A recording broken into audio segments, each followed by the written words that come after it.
अब जब वो लोग जो चोरी किए हैं तब उन लोगों का सबूत हम दिए हैं कि देखिए आप लोग वो दिखा रहे थे। कॉल देखे उनका जो तथाकथित स्टार बनी वहाँ के बताएं कि केकर गाना के चुरैले बा। आप सब तो देखत नहीं जाए तो लोग के अब कह दिया। और अक्सर लोग कहलन कि अखिलेश कश्यप के गाना पर विवाद हो जाता। अखिलेश कश्यप के गाना ज्यादा बाजे ला आवेला तो तांडव मचा देला तो विवाद तो होबे न करी। सबके कृपा बा, आप सबके मोहब्बत बा।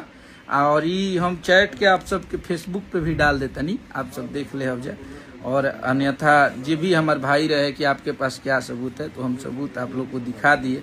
आपका कश्यप कभी भी इंसानियत के रास्ते पे चला है और हमेशा ईमानदारी के साथ जिया है। तो आप लोग का मोहब्बत है। ये गाना होली के बाद हम लोग गाए थे मार्च में।